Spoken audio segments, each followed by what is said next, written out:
L'année 2024 ne sera pas une année comme les autres. Croyez-le ou non, cette année nous serons plus proches que jamais du retour de Jésus, car il nous apportera des signes très importants qui confirmeront ce que la Bible disait déjà depuis des millénaires. Et dans cette vidéo, je ne vais pas simplement apporter une parole d'amour et d'espoir à votre cœur. Ce que Dieu a pour vous aujourd'hui va bien au-delà de cela. C'est un appel, un avertissement concernant les 4 événements qui se produiront dans le monde à partir de l'année 2024.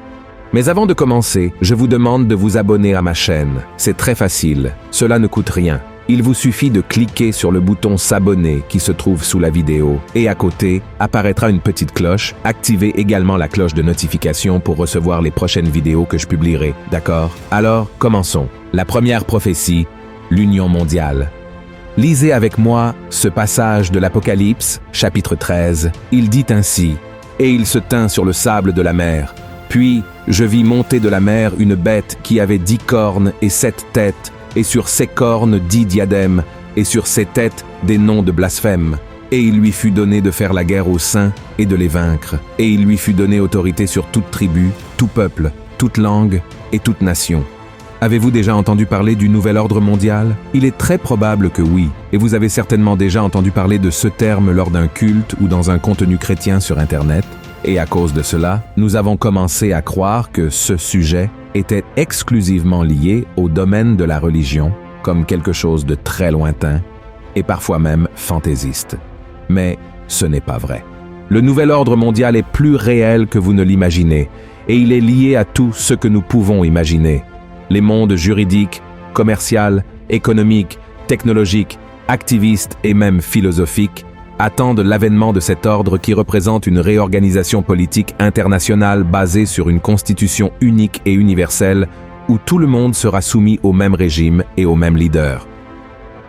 Ce modèle de gouvernance gagnera encore plus en force en 2024 parce que de nombreux dirigeants de grandes nations comparent le monde à un enfant qui court d'un côté à l'autre sans contrôle, nécessitant un adulte pour veiller sur lui. C'est-à-dire qu'il faut qu'une personne responsable prenne soin de tout et de tous de la meilleure manière possible.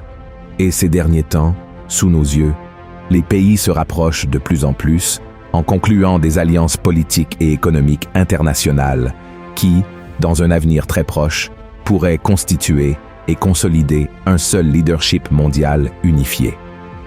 Un exemple clair et très proche de nous est le renforcement des BRICS, un groupe formé par le Brésil, la Russie, l'Inde, la Chine et l'Afrique du Sud, qui cherchent à coopérer pour se développer. Les relations entre ces nations sont très renforcées par leur gouvernement actuel, et il est très possible que l'année 2024 soit encore plus importante pour eux. Certains membres de ce groupe défendent déjà la création d'une monnaie unique qui faciliterait les échanges entre ces pays. Et c'est juste un exemple d'union qui prépare le terrain pour la prophétie de l'Apocalypse 13, où le leader émergera et exercera son autorité sur toutes les nations, et ce leader est l'Antichrist. Alors, lorsque vous regardez à la télévision ou sur Internet que les pays se regroupent en prétendant vouloir se développer, rappelez-vous que ce n'est pas une coïncidence, mais plutôt la manifestation et l'accomplissement des prophéties écrites il y a des milliers d'années. Dieu ne veut pas que vous soyez trompés en 2024. Tout ce que vous entendez dire qu'il va se passer a une connexion. Aucun événement n'est isolé.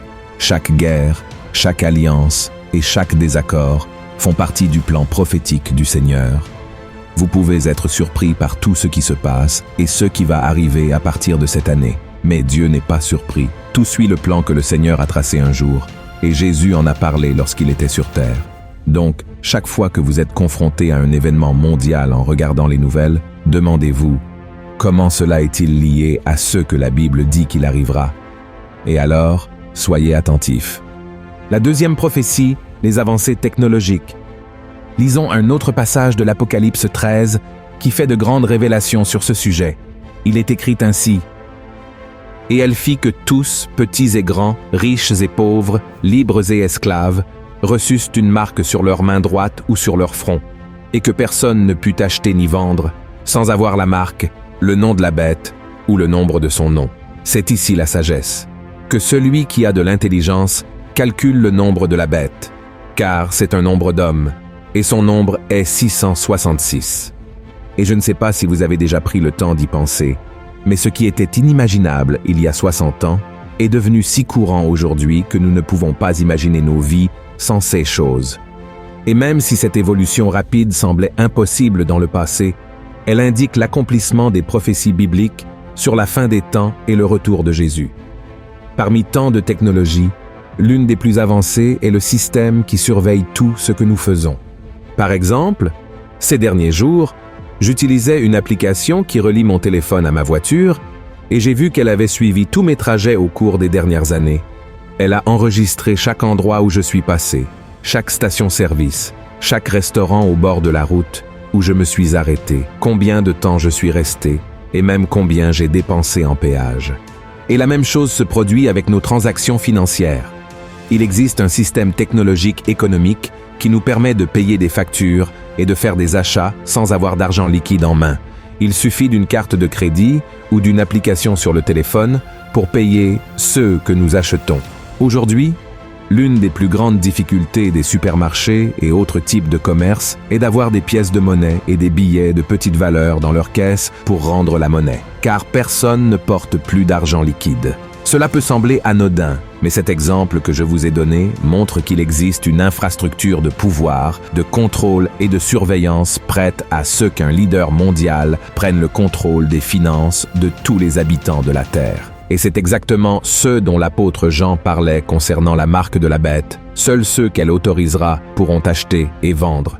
Comme je l'ai dit précédemment, tout cela s'aggravera, y compris avec l'émergence des monnaies numériques lancées par les gouvernements, qui pourraient offrir des avantages supposés à ceux qui préfèrent les utiliser plutôt que l'argent liquide, sous prétexte qu'elles simplifient les transactions et évitent les vols, par exemple.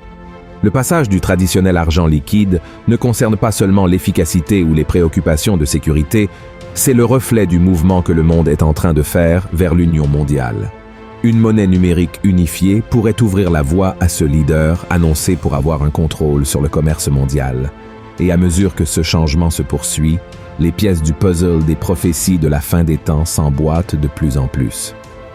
Avant d'aborder la troisième prophétie, il y a un autre point très important dans l'avancée technologique qui indique l'arrivée de l'Antichrist, les intelligences artificielles.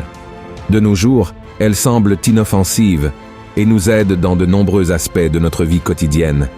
La science prévoit déjà de créer des super-intelligences artificielles pour dominer le monde et même mener les guerres. Et ce n'est pas moi qui affirme cela, mais des chercheurs de l'Institut pour le futur de l'humanité, affiliés à l'Université d'Oxford, au Royaume-Uni. Un autre avertissement important que ces chercheurs émettent est que cette superintelligence serait capable de créer d'autres machines ou systèmes sans l'aide de l'homme, y compris en apportant des améliorations à elle-même, ce qui signifie que nous n'aurions plus aucun contrôle sur elle. Pour que cette catastrophe se produise, cette superintelligence artificielle devrait être développée par quelqu'un de très puissant, ayant un seul objectif en tête, dominer le monde à tout prix, l'Antichrist, évidemment. Vous pourriez penser qu'il s'agit simplement de sensationnalisme, que cette vidéo a été publiée uniquement pour semer la peur parmi les gens, mais c'est très sérieux, mes frères et sœurs. Satan est bien plus sage que l'homme, et il peut effectivement amener la communauté scientifique à développer ces technologies dans un avenir beaucoup plus proche qu'on ne pourrait l'imaginer. Ne doutez pas de son pouvoir.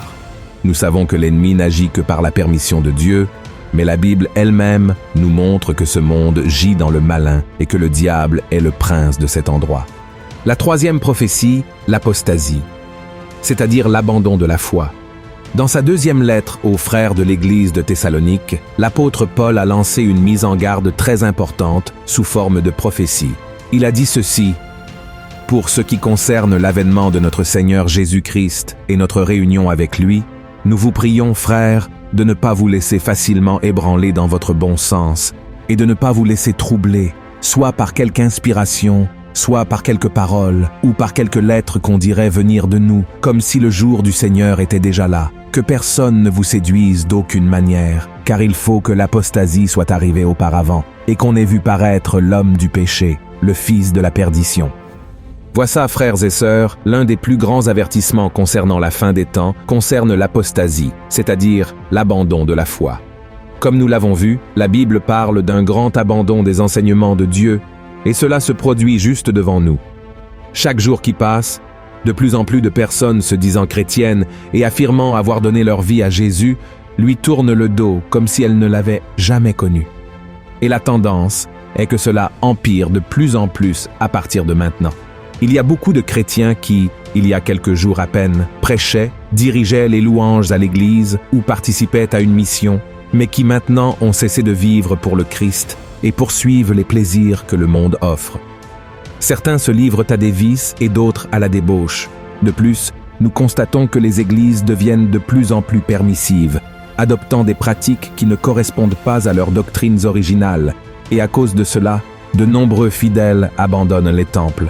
Une tendance inquiétante émerge où le monde s'infiltre dans l'église, où les gens affirment « Je suis chrétien, mais je ne suis pas la Bible ».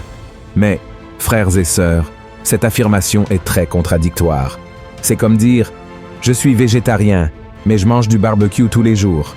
La vérité est que les gens montrent leur mépris pour ce qui est sacré et juste, embrassant le péché et le manque de sainteté, y compris les pasteurs et les leaders religieux. Le zèle que beaucoup avaient pour le Seigneur a diminué. L'Église s'est rapprochée du monde, et le monde s'est rapproché de l'Église. Tout cela prépare le terrain pour que l'Antéchrist vienne et trompe les gens en se faisant passer pour le sauveur du monde, venant apporter la paix et la sécurité à tous.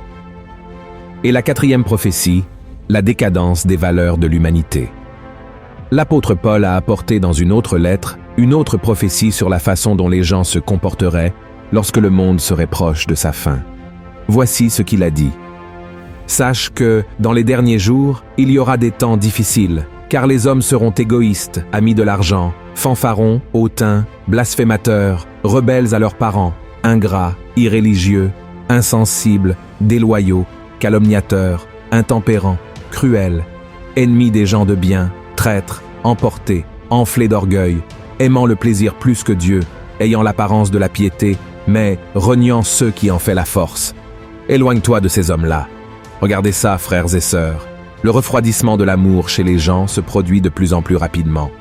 Mais cela ne concerne pas seulement l'abandon de la foi en Jésus-Christ, mais aussi le changement de comportement des gens de manière générale. Au fur et à mesure que nous approchons de la fin des temps, cette décadence morale et les changements dans les valeurs sociales s'aggravent chaque jour davantage. Les gens se trahissent mutuellement, les parents tuent leurs enfants et les enfants tuent leurs parents. Les dirigeants deviennent chaque jour plus corrompus et traitent la vie humaine comme si elle ne valait rien, simplement pour devenir plus riches et plus puissants. L'égoïsme est également de plus en plus fort, car les gens ne se préoccupent que de leurs propres besoins et désirs. Nous voyons cela de diverses manières, avec des mariages dépourvus de tout compagnonnage, où le mari et la femme ne pensent qu'à eux-mêmes. Même les dirigeants religieux veulent attirer plus d'attention sur eux-mêmes que sur la parole qu'ils devraient prêcher. En cette année 2024, nous devons intensifier notre relation avec Dieu afin que notre moi ne cherche pas à prendre la place dans nos vies qui appartient au Seigneur. Réfléchissez aux péchés que vous pourriez cacher à votre conjoint, à votre famille ou à vos frères et sœurs en Christ, et abandonnez-les dès que possible. Aucun de nous ne peut mener une double vie sans conséquence. Frères et sœurs, le péché est cruel, il promet la liberté, mais finit par asservir. Alors que les jours avancent, la nécessité pour les gens de rester vigilants augmente considérablement. Comme je l'ai expliqué dans cette vidéo, l'union mondiale, les progrès technologiques, le refroidissement de la foi et la perte des valeurs chrétiennes sont des avertissements pour nous tous, montrant que la fin est proche et que Jésus viendra très bientôt pour chercher ceux qui l'ont suivi et condamner ceux qui ont ignoré ses commandements et ont préféré vivre dans le péché.